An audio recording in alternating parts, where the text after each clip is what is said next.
Hello? Hello, welcome to session. I welcome you to session 28 on scaling up capacity to address sorry, I'm jet lagged. To address global biodiversity goals for data mobilization and use. I'm your moderator, Laura Russell, and our co-moderator today is Libby Elwood. Libby will be on the Zoom and chat.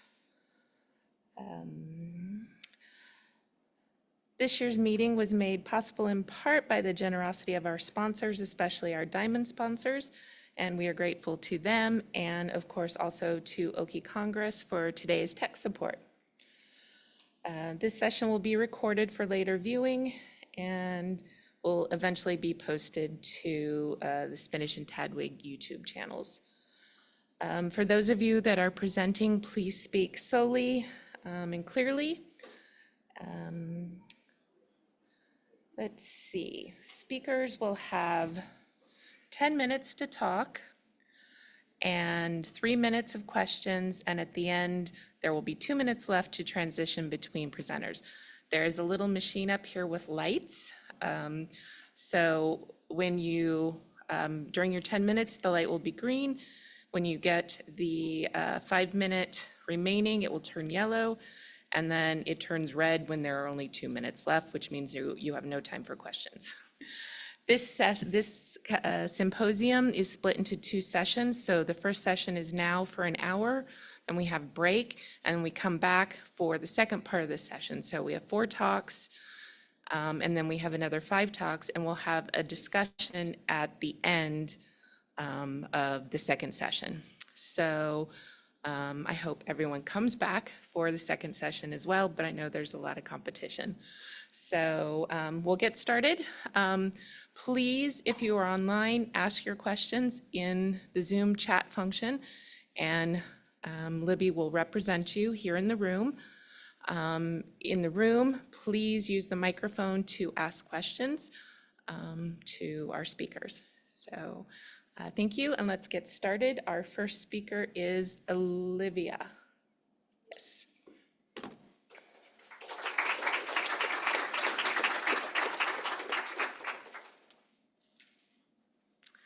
Hi, everyone. I apologize in advance. I'm on 2 hours of sleep, so I'm very tired. But we're going to get started. So, yeah, hi, I'm Olivia Mitrovits. Today I'm going to be speaking to you about the new integrated collections management system that we are currently rolling out across my organization. I'm employed at the Royal Botanical Gardens of Kew.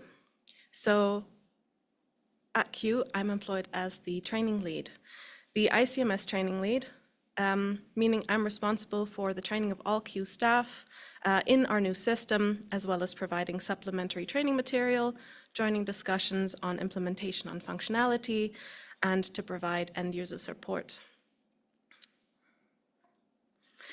Kew Gardens was first established as a private garden for the mother of King George III in 1759.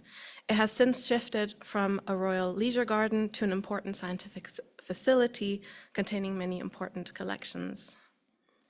My office is based at the Millennium Seed Bank at Wakehurst. This is the sister garden of Kew out in the English countryside. The seed bank houses over 114,000 seed collections and is the most biodiverse wild seed bank in the world, with more than 40,000 species. And here's a beautiful image. So Kew holds many collections for conservation and research. As you can see on the left, we are responsible for the safekeeping of over 2.5 million herbarium specimens, almost 700,000 fungi specimen, as well as an impressive economic botany collection, spirit, DNA, and tissue samples. And through the digitization project, which is currently ongoing, we have more objects being added every day, specifically herbarium objects. If you want to learn more about the digitization project, I encourage you to have a look through the schedule. There are quite a few talks about it throughout the coming days. So with the large quantity of objects that are held at Kew and Wakehurst, we're also responsible for a large quantity of data, of course, that accompanies these objects, meaning accurate, safe, and efficient storage of data is necessary. In 2018, Kew then decided to upgrade our management system or management systems, and we began our journey. So what prompted our decision for change? Most of our old data management systems were becoming a bit outdated. Many risked outdated security measures and Nagoya and data protection compliance. We had to deal with high maintenance costs. The systems didn't meet our business needs and didn't comply with future demands and plans, in particular with our digitization project, which encompassed the digitization of a few million herbarium specimen. So it was a good time to move. The systems were also lacking interconnectivity between collections, making processes disjointed. Here you can see, on top of that, the systems weren't fully self-contained. We relied on tools separate from the databases to manage data extraction, transactions, and other tasks, making them not very user-friendly. So this slide gives you a rough idea of the complexity we faced in the planning stages of ICMS. The first steps were to account for all the different collection databases, all research databases, which were upward of 20, document databases containing legal agreements, the various tools used across the collections for a variety of purposes, our data sharing websites like the Seed List and the Q Data Portal, as well as different taxonomic backbones and other more specialized backbones like Litox for poisonous plants. We then moved on to conceptualize the physical processes and their flow throughout both system and in the material. These covered activities like movement of material, both within Q and between Q and other organizations, as well as propagation events, germination testing, DNA sequencing, and a lot more. So here you can see a flow chart from just a slightly different angle. This is from an object itself. You can see the different components are tied to the object, and we've replicated this throughout all the different collections. So for example, we decided on the concept of using occurrences to link sibling and parent-child objects. The occurrence would therefore store wild provenance data, as well as taxonomic identifications, which could be shared across related objects. This saved replication of data and therefore saved server space. Changes would copy over in an instant to related objects, and linked objects were more easily found, even across collections. And with all those components in mind, we started our search for a compatible company which could support our very unique needs at Q. After thorough interviews and testing, we decided on the Finnish company EarthCape to be the most suitable for us.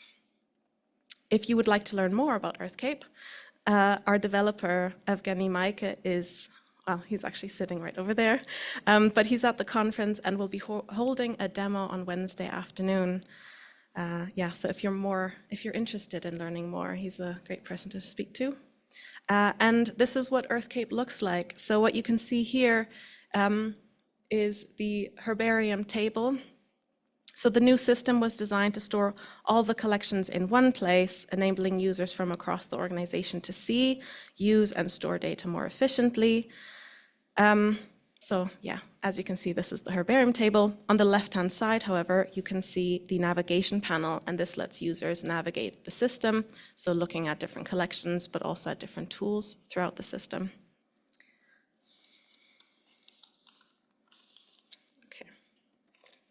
So what are some benefits we've observed since moving to the new system?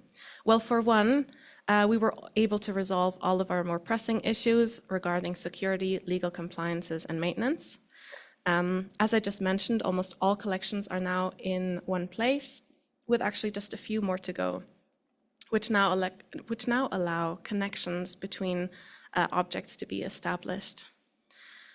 We were even able to integrate many of our external tools, like several data import tools. We now use just one data import tool for our single system, which even allows for bulk updating of data. And one of my favorite tools, we now have an advanced data extraction tool, which we called ECAT, so the EarthCape analysis tool. And this was first implemented on request for the seed bank from seed staff, but has since been rolled out to all collections and to all staff at Kew for use. So you can use it for complex data extraction. Tying into data extraction, housing all the data in one place has also opened up the possibilities of discovering links in biodiversity and other ecological fields that would have not been previously observable in split databases. So here's an example of a seed object record within the new system. So on the object, okay, I was gonna click and then it highlights the different areas, but that's okay. Yeah, so on the object, we now have the ability to link to related objects. We can streamline legal documentation, keep historical data on taxonomic names, store extensive data on provenance, record physical processes, and so much more. And what are our future plans with ICMS? So we are still adding more collections to the database. We still have the living collection, the in vitro and slides left to be added. We're also still merging many of the researcher databases into EarthCape. We also want to improve on some existing tools like the data import tool, which we're actually currently working on. We also want to expand on propagation events. We also want to add some more tools like a proper mapping tool and an automated system checking and testing tool that allows us to test for bugs once updates have been rolled out. We're also currently working on getting an offline version for use in the gardens and out on the field when you're collecting, and to create public access links to replace our current seed list and our Kew data portal. And who knows, maybe integrate AI at some point. And if you want to learn more about our journey with ICMS, there's a great video available on the link below. You can also use the QR code to find it. Please scroll to the bottom of the page where you will find the video. But yeah, thank you very much.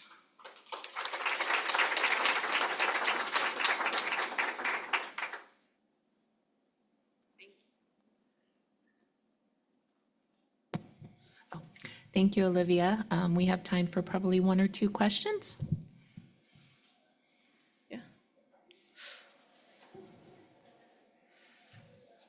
I don't want to be mean. I know that you slept only 2 hours. My name is Rasa. I'm from Swedish Museum of Natural History. I have 2 questions. So did you receive any resistance from the people when you were decided to merge into one database? That's one question. And a second question, how long did it take for you to move all the collections, all the data into one? Thank you. So the first question, I know there was slight hesitation. Yeah, we did have some resistance because, change can be difficult. But I think everyone's quite happy with EarthCape now. Like I said, we didn't really have much of a choice. We did have to move just because we were risking becoming outdated on a couple of more important areas. So there was some resistance, but everyone's quite happy. And because we were able to get such a customizable tool, we've been able to add a lot of things that were missing in the old databases. So everyone's quite happy now. So how long did it take? So all that transition time? the transition, well, we started in 2018 and then we properly started working with moving. We started with DNA. DNA was our first collection to be added. Sorry? Good choice. Yeah. I'm from And, DNA. oh, good. Yeah, and I think that started in 2020. Yeah. So it's Yeah. basically 4 years. Or 6, Yeah. yeah, 4, 6. Yeah, so we're in our fourth year, and we're supposed to finish next year, actually. Awesome. Yeah, Thank you. Good luck. thank you. Yeah.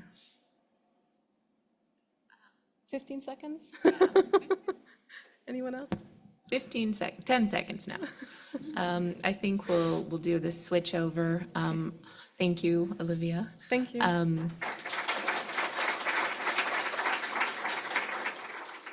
I didn't mention, but we can continue the conversation in the group chat in Oxford Abstracts. You click on, if you're on the website, you click on, there's a little button on the right that expands the chat window. If you're on your mobile device, there's a little chat bubble. And there's a group set up for session 28. Our next presentation is a video presentation by Brooke Long Fox, and she is not present on Zoom. It's the middle of the night for her in the US. And so we will forward any questions to her at a later date that she can follow up with. So we'll listen to her video now. For attending my talk, Addressing Global Biodiversity Through Scaling MorphoBank for Long-Term Sustainability. My name is Brooke Longfox, and I would like to thank everyone for having me here today virtually. I would also like to thank my co-authors, Anna, Shreya, Maureen, and Tanya. So today I'm going to talk a little bit about MorphoBank. MorphoBank is, you can go to it at morphobank.org.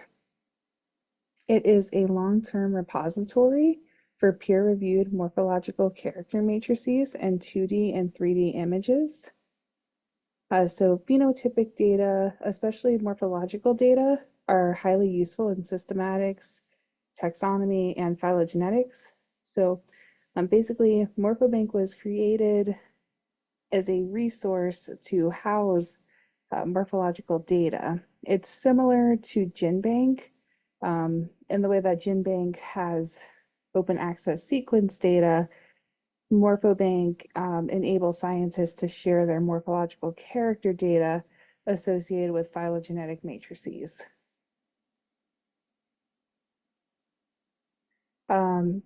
MorphoBank data is fair, so it is findable, accessible, interoperable, and reusable.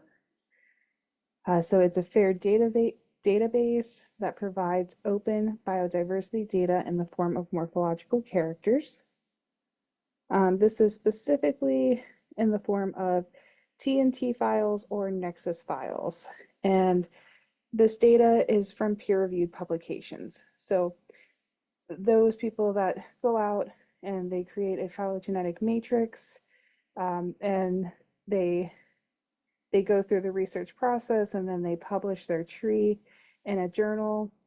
The data associated with creating that tree can be added to MorphoBank and then cited, or it can be reused for other projects. As I mentioned, all the data in MorphoBank is open access, so anyone can go and either download data, they can upload their own data, they can share it. All projects that are published in MorphoBank get permalinks. They also get citable DOIs. And so if you publish a paper, you can include the link to the data in that paper. All of the matrices are fair. MorphoBank also supports 2D and 3D images. So a lot of time with these morphological character matrices, they are built basically using images of specimens or taxa. And so you can incorporate those images into the matrix files, and you can even label them and describe them, and it helps with reusability of the data. MorphoBank also has curator support for data formatting. There are 4 people that are curators for MorphoBank that are happy to help you out with your data set, and maybe get the formatting right, or any type of way that you would like to share it before publishing.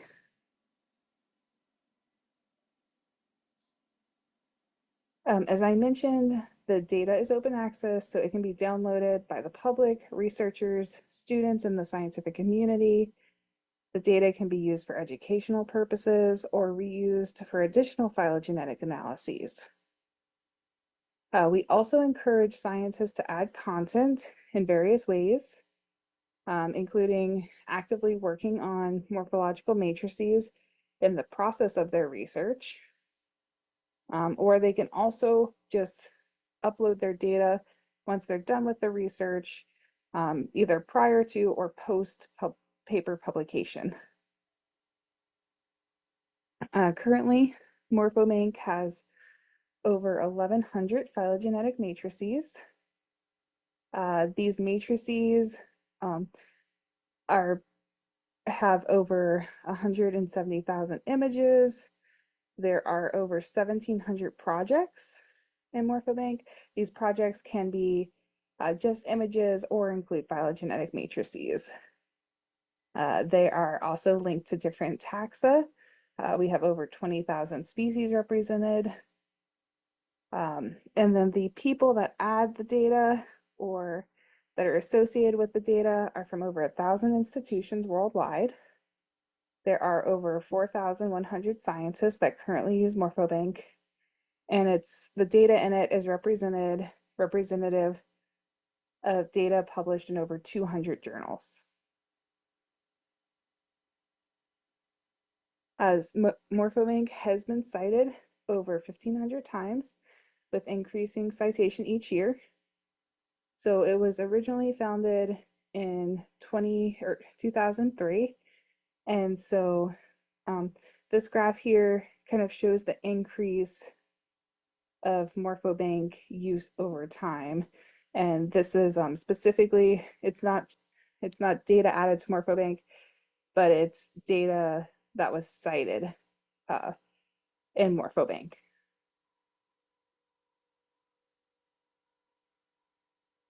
We are currently partnered with the American Museum of Natural History to train volunteer curators.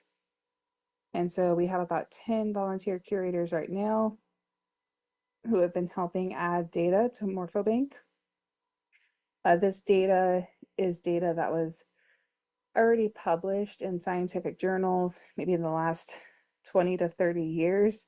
And so we've been going through looking for publications that have morphological character matrices and that those matrices were not shared, and we've been adding them to MorphoBank so that way the data can be reused.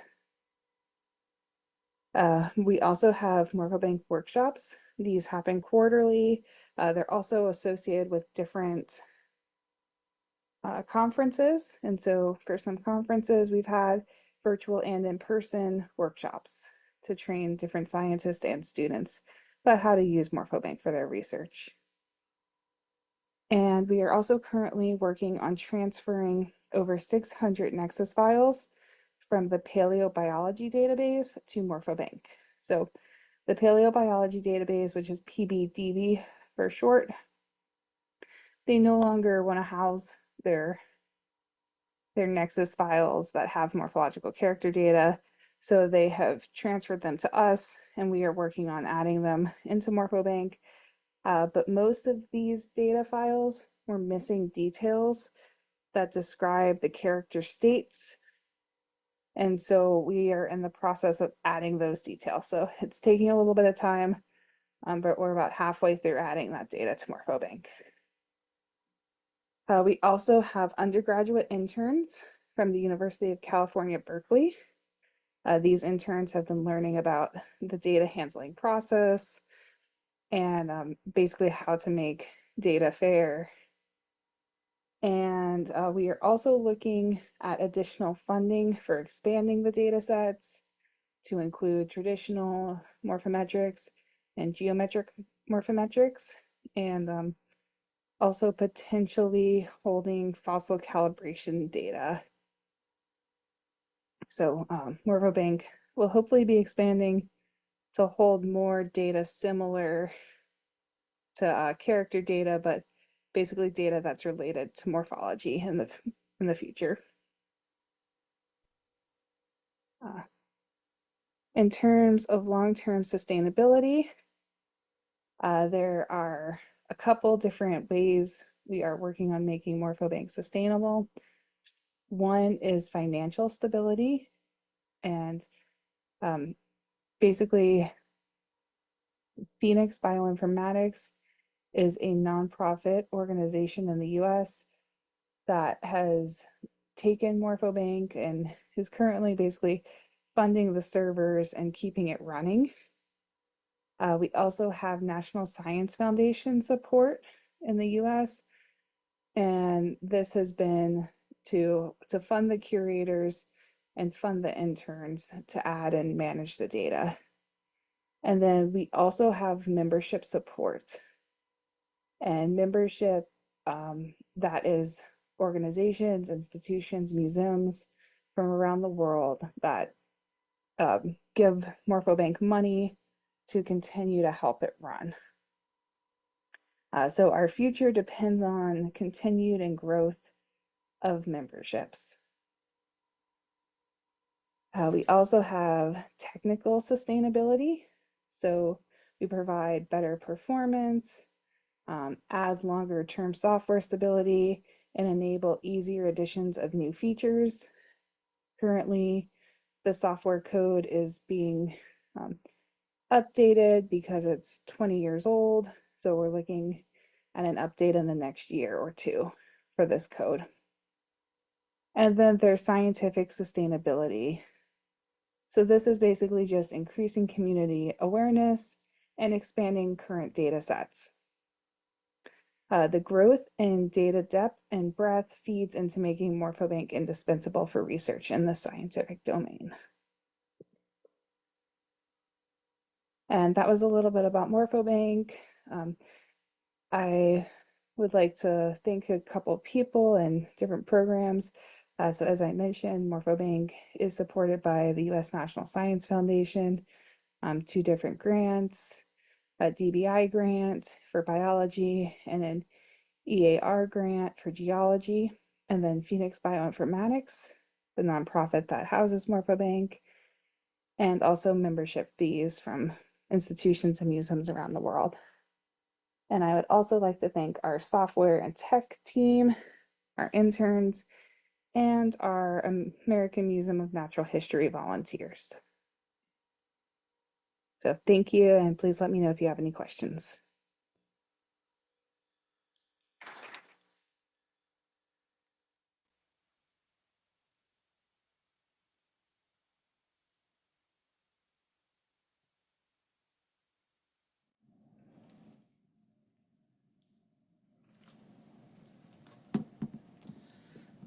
We didn't actually have time for questions on that one anyway. I did see there was one in the chat, so we can forward that to her, although I think she might have answered it in the presentation.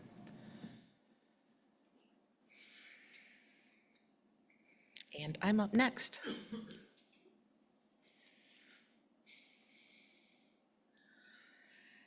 So hello again. As I mentioned earlier, my name is Laura Russell, and I am the training officer in our Community and Capacity Department at the GBIF Secretariat. My topic today is utilizing hosted infrastructures to enable local communities to publish and present their data. I'm presenting one of our GBIF informatics solutions that empower individuals and institutions to actively contribute within our biodiversity informatics community. Oh, I gotta click that one, not that one. 2 hands. So what is a hosted portal? I'll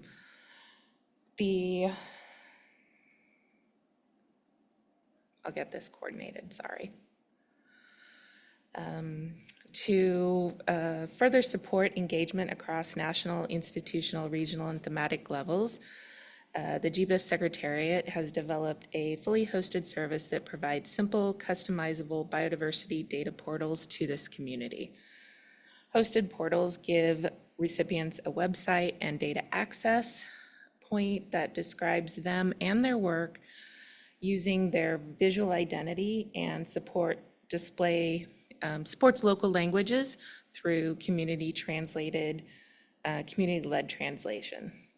The basic functionality of the portals includes advanced occurrence data search, map and image galleries similar to those found on gbif.org, and the results in each portal are limited to either defined geographic, taxonomic, or institutional portion of the GBIF data.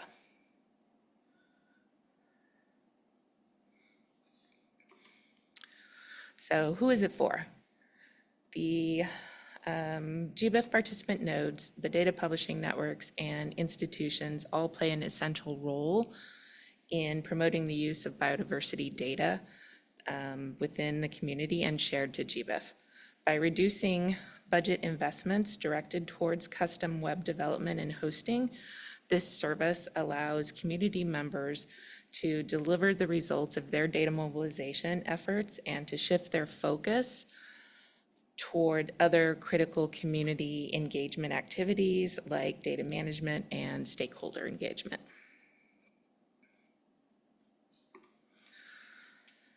After a pilot program, the first 5 portals went live in October of 2021, and these included portals from GBIF US, a Legume data portal, so a thematic portal, the Pacific Biodiversity Information Facility, the Rotterdam Natural History Museum, so an institutional portal, and SYM Colombia, which is the GBIF node in Colombia. There are currently 21 hosted portals in production from GBIF participants, publishing institutions and networks, and there are 29 more in development. So the popularity has been growing. You can see some of the examples of them. So these are the ones that are from GBIF participants, and then we have one regional hosted portal for GBIF North America. So we've got Colombia, Uruguay, Canadensis, East Asia Biodiversity Conservation Network, Ecuador, New Zealand, South Africa, the Scientific Committee on Antarctic Research, and GBIF US.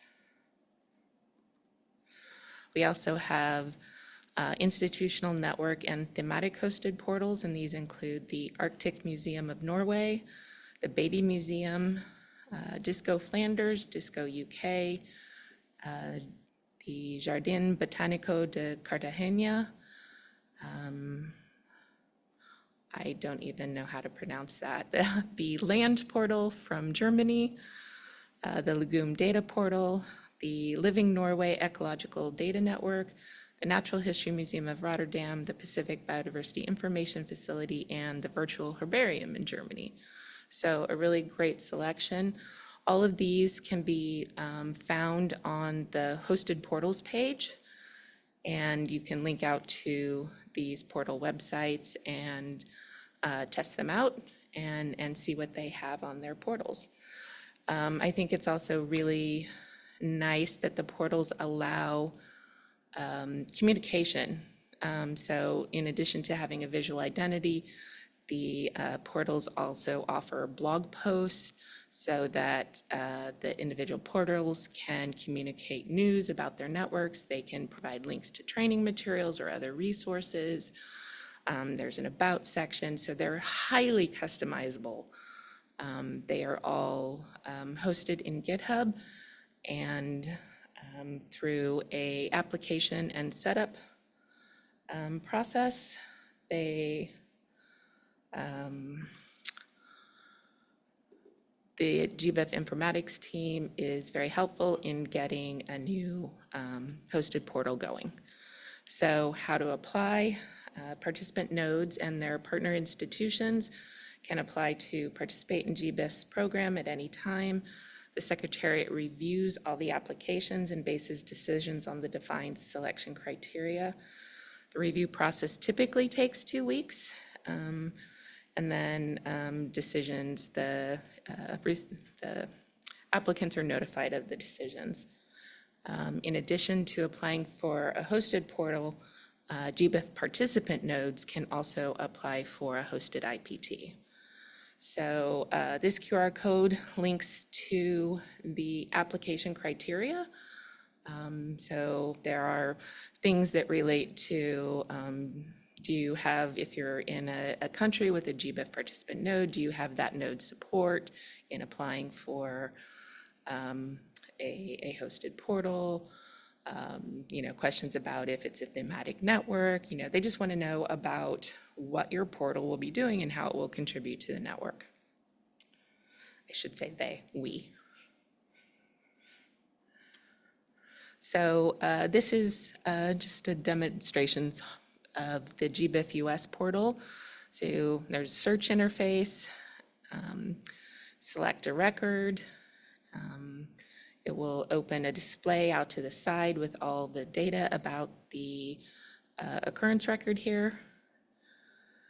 You can switch to the gallery view, the map view, and there is also, you can download data from here. So that, I don't know where my thank you note went. There should be a thank you there. Thank you for listening.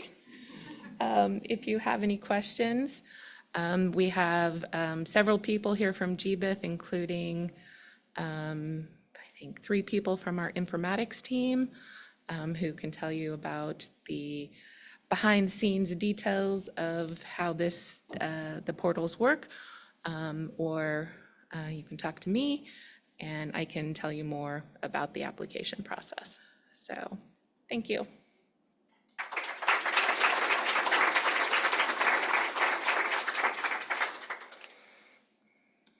Any questions? Patricia, microphone.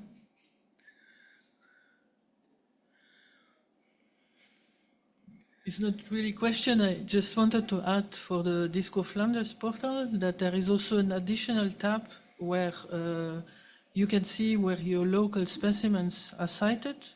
That is also a function of GBIF. And this is something that really convinced our partners and that they found a really nice added value that they can directly see where the specimens are cited in the literature. That's great. We do have, even if you don't have one of our hosted portals, there is a GBIF citation widget that you can add to your own websites if you want. Anybody else? Anything online?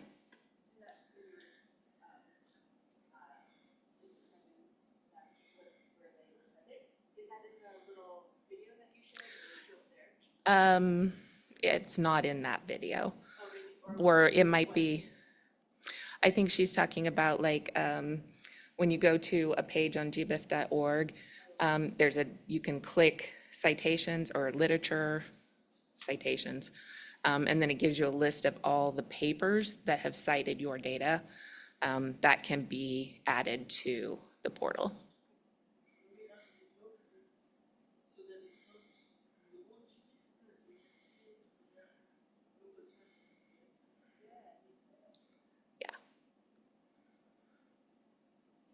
Okay, our final presentation of this first half is Chun, is that right? Chun-I. We're going to play her video and then she will be available for questions as she is in the room.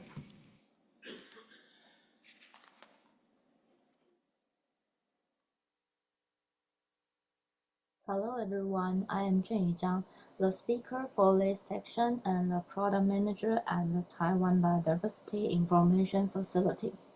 My English is not very good, and I tend to get nervous and lose track of what I'm saying.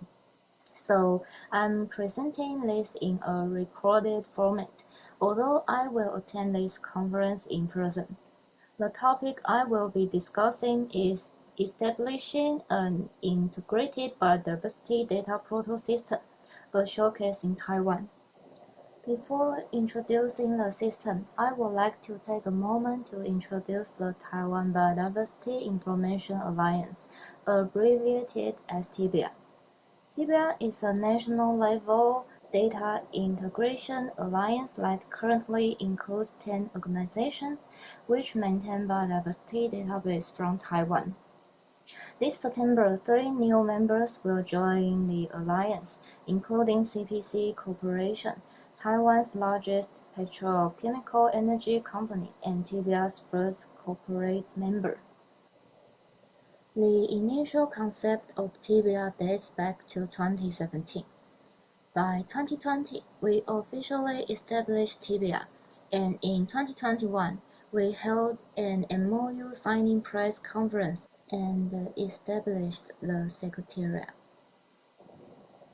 TBI has 5 major visions: to promote the open access of biodiversity survey data, strengthen the interconnection between biodiversity databases, facilitate cross-agency project collaboration and biodiversity information technology exchange, enhance the usability of biodiversity information to support conservation decision-making, and build a collaborative platform for the Biodiversity Information Network. This collaborative platform is not just a system platform but also a medium for effective communication between different units. TBI is a voluntary organization and all collaboration requires a shared vision and consensus. We also use various meeting formats to bring together all partner units. The committee meetings are top-down, held at least once a year, where partner units delegate appropriate senior officers or responsible managers to attend and decide on the Alliance collaborative work for the following year. The Secretariat holds meetings at least once a month to determine the details of the Alliance work execution and propose the work plan for the next year. To gather consensus from partner units and conference support from each unit, and strengthen alignment with TBI principles, we hold a regular meeting every 4 months. Compared to the committee meetings, these are bottom-up, inviting personnel involved in practical work from each partner unit to participate, discuss the progress of the Alliance work over the past period, and share experience. Working groups, on the other hand, can be independently initiated by members of partner units for specific tasks, with participation open to personnel outside the Alliance. There are already more than a dozen TBI members who have their own biodiversity databases. With so many biodiversity databases in Taiwan, is there a way to access all the data at once? TBI chose to design and commission TaiWave to develop an integrated biodiversity database portal system.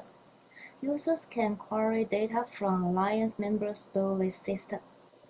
Initial planning prioritized the needs of specific user groups. The system is also open to the general public after its official launch. Before the system went live, several preparatory tests were performed. The first was to confirm the alignment between data standards and catalogs through interviews with each unit. In 2021, TBI wrote and published the Biodiversity Data Domain Standard in Chinese, based on Down Core, to facilitate communication between Taiwanese government agencies. The Alliance also asked each partner unit to use these documents' recommended standards to address their data field names and formats. The Secretariat conducted interviews to understand each partner unit's actual data situation and discuss how to handle cases where data fields could not comply with the Biodiversity Data Domain Standard in subsequent data integration process. Additionally, the Alliance requests all partner units to align their species list according to Tycho's taxonomy perspective. For partner units that are not able to use Tycho's taxonomy framework in the short term, the system will assist by mapping the species information provided by the units to Tycho's taxonomy through a scientific name matching process. My colleague 4.1 will introduce Tycho in the section 18, so please join if you are interested. Next, we designed a proposed API format. Due to differences in data fields among partner units, the data portal only consolidates common fields, and the Secretariat design suggested API specifications for reference in unit development. Then data will be integrated into the data portal through APIs developed by each partner unit. We continuously discuss data exchange needs with partner units and confirm system development progress during each regular meeting. We also conducted potential user interviews and subsequently designed the system's website presentation based on the collected requirements. The website design includes functions for accessing raw sensitive data.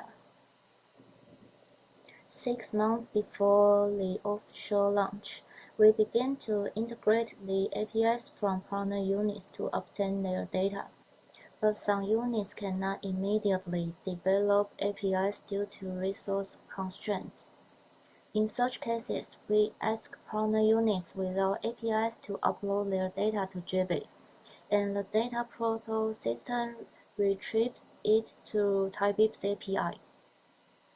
Even though partner units have been advised to adjust their data field names and formats to align with the standard, some data format inconsistencies, such as coordinate systems and dates, still occur.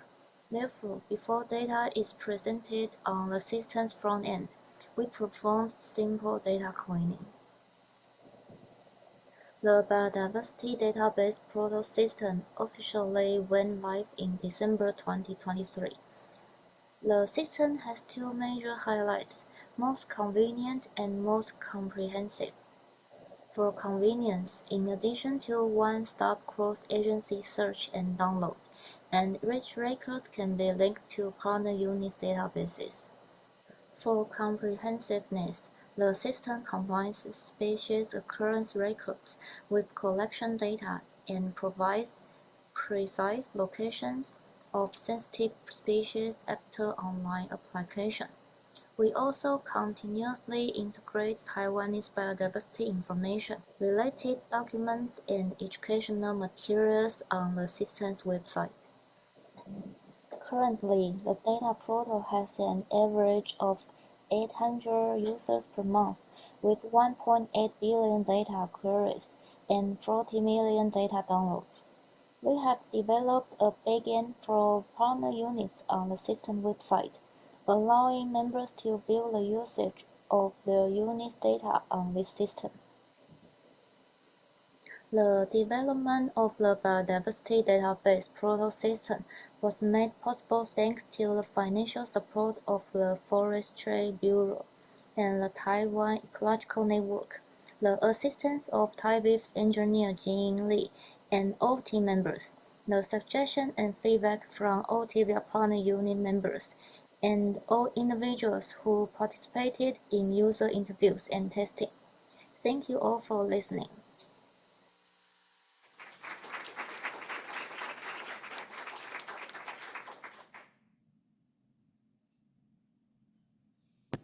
We have time for some questions.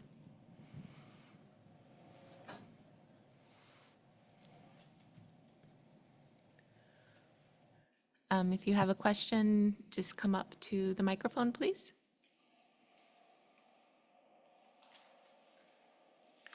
Thank you very much. That is a very exciting project and talk. Thank you. I'm wondering about, did you have dedicated staff for, or do you have dedicated staff for your network? And also about your governance model. So who's doing the decisions? Are there more persistent like roles, and so how is the network working? Thank you. Thank you. Because of the same reason, I bring a robot, and he will help me to answer a question. So if there are other questions, I will let him help me. Okay, all right. Yeah, I'm the human intelligence person here. Okay, a quick answer to the question. So I think I remember the second one now, so if I forgot the first one, please remind me. The second one is on the governing module, right? So in fact, this TBIA, the Alliance, is a very special organization. We are not formal at any sense, and it's like a agreement between the partners that each partners will have some of their employees to join the network on making the network alliance work. So we did form a secretariat. That is the people who will decide on the most usual things. And in the secretariat, there's like a lead community leader, and that is elected by all partners. And then all the decisions are done in the secretariat. Yeah. So, but yeah, I think the first one is like what kind of organization we are.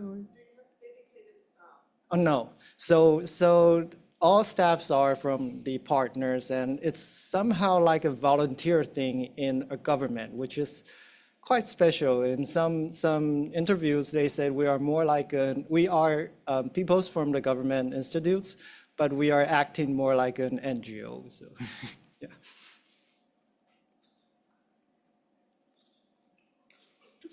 There's a question in the chat from Esteban who asks, how do you manage data of sensitive species? Is it done in an automatic way? And if time allows, I'll ask my own question after that. Okay. Yeah, when we formed the alliance, the sensitive species is one of the priority tasks that we are discussing. So we did decide a sensitive data progress document. And so basically we used the protected species list in Taiwan by the law, and also the National Red List assessments results. And we use those species list as those species will be automatically, their coordinates will be automatically blurred when we provide it into the public. So that's and you can only get the original coordinates when you when you apply for the sensitive data. Yeah. So then my own question. One of the visions that you outlined, I can't remember the exact wording, but it was something about supporting conservation decision-making through this. I wonder if, I wonder how you are doing that or plan to do that, or yeah, what that looks like within that system. Okay, so actually, I think I'm not very sure, I mean, in Taiwan, we know there's a huge need of these, like just a simple query, a spatial query, like you choose your location and know what kind of species occurs there, especially those sensitive or protected species. Just that kind of species list is a huge need for conservation decisions. I believe not only in Taiwan, in many places too. So now that kind of thing is being used as the main use for conservation decisions in Taiwan now, especially there's a kind of, there's many small constructions that's like you're just building a small dam along the stream, And usually that won't enter the legal environmental impact assessment because it's too small. But the government also asked the construction units to at least check if there is any sensitive species occurring there. And this kind of quick search provided by this kind of integrated platform is proved to be very efficient and useful in Taiwan. But also there's going to be some data quality issues, but we won't be able to talk about that now.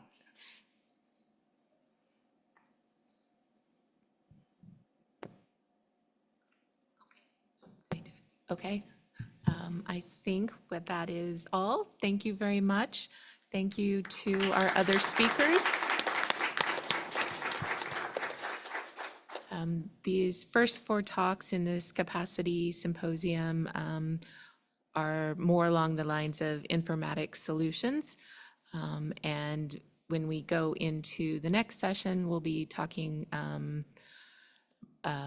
capacity through different programs. And we also have an example of through documentation. So I hope that you are all able to come back for the second half of this session after the break.